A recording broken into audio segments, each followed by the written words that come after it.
basically, there's been a lot of research done on how fish can see color.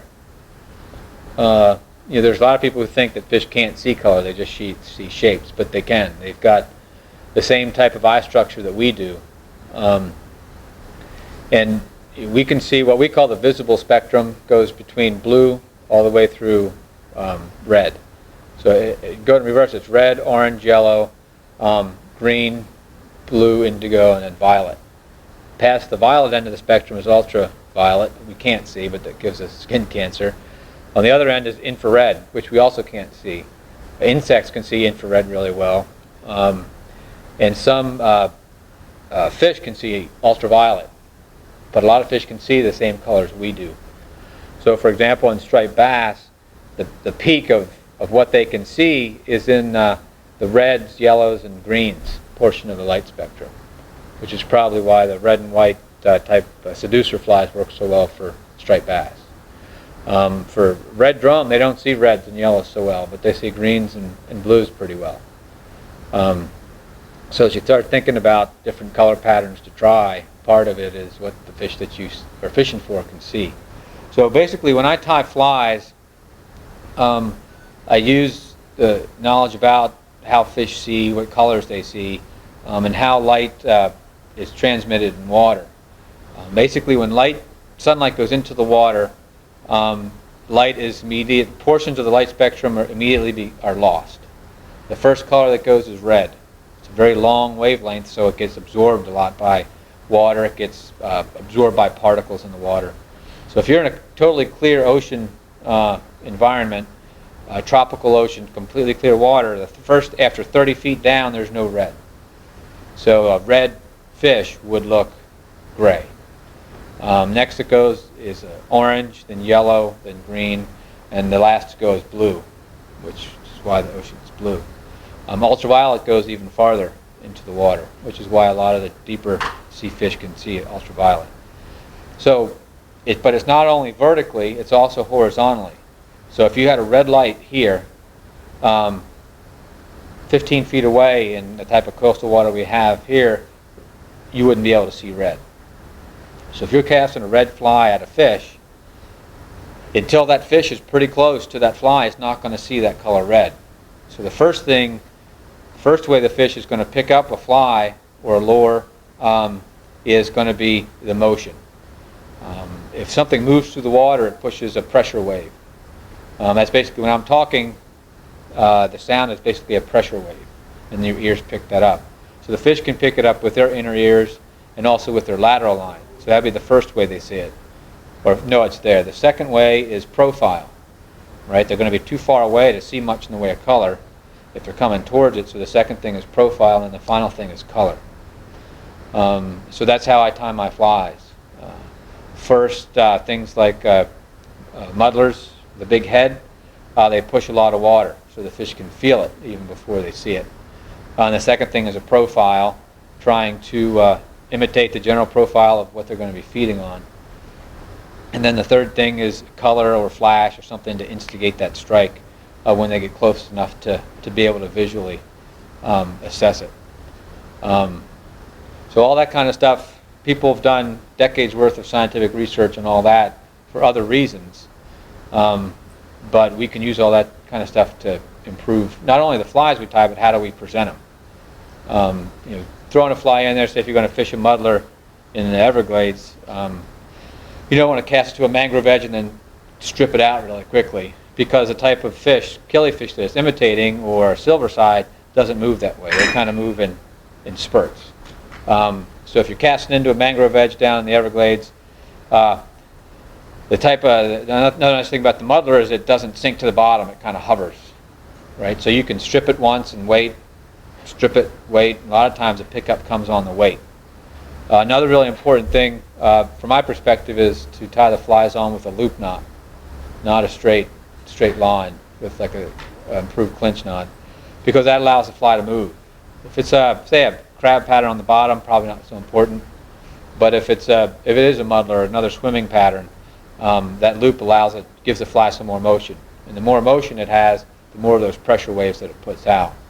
That's one reason I like the muddler. It has a big head. it pushes out the pressure wave. It has a thinner tail, which the head comes through the water, pushing water. When that fly stops, there's less resistance on the tail because it's not as bulky. So the head stops and the tail tries to keep going. That's what causes the wobble. I think that's one reason a seducer works so well. Same thing, kind of big head and a thinner tail. And it pushes water and moves things around a bit. So that's kind of I'm not much of a, what you might call imitation tyer. I'm more impressionistic.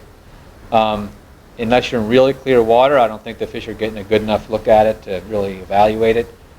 And if they were that picky, they'd see the mono too. They'd see the hook, all that kind of stuff. So basically, I said this earlier, we're trying to fool things with a brain this big. So we're not trying to outthink them. We're trying to figure out what it is that makes them tick. They're not thinking about, oh, should I eat that or not? It's totally a response for them.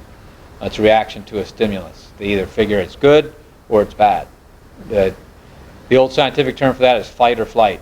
They're either going to stick around and fight or try and eat it, or they're going to turn tail and take off. So that's kind of my strategy with sight fishing, which is mostly what I do, especially for redfish.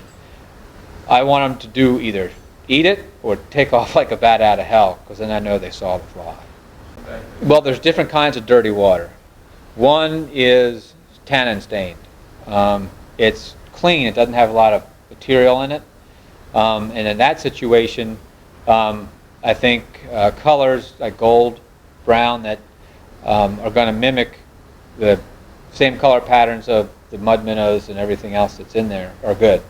In that sense, profile is important, but so is the color.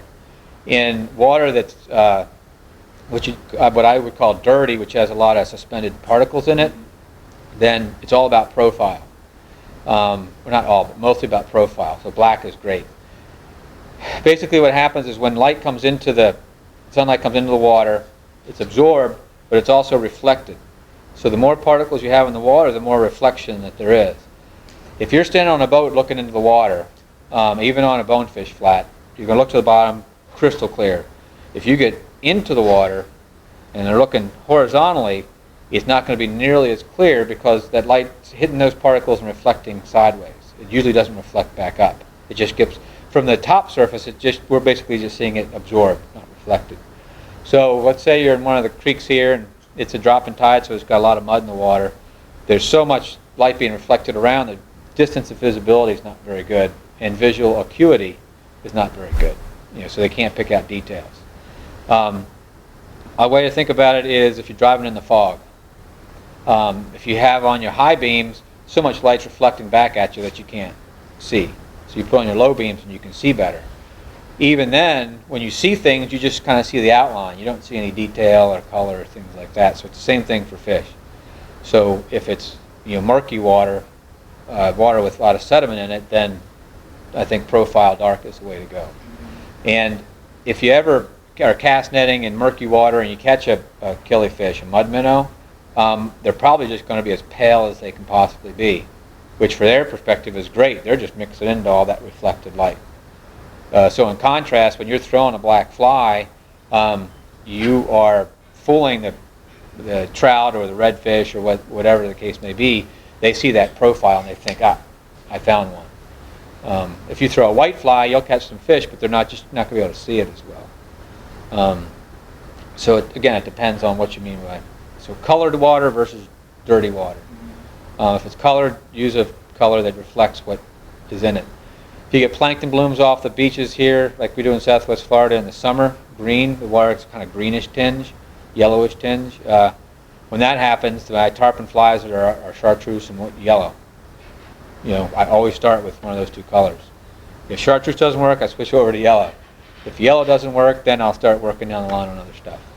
If I'm fishing for tarpon in the backcountry, where the water's darker, then black and purple I do use. I think purple works really well for tarpon because they can see ultraviolet. They actually have more color perception than we do, more complex vision. And they can also see ultraviolet. So for them, purple works really well. And I know it works as well for other species.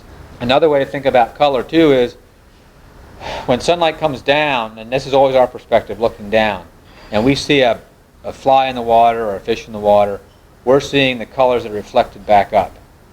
Now if you're below that and you're looking up, the intensity of the light coming down versus lights that reflected off of things and back up, which would then reflect off that fly or whatever it is, it's like 10,000 to 1. So even if you took a mirror face down on the water surface facing down and got up underneath it, you probably wouldn't see a reflection. You just see the profile of the mirror. Right? So color, even from below, isn't going to be nearly as important as the profile. Yeah, if you're fishing for a fish and they're more following it this way or from the side, sure, then color could be more important.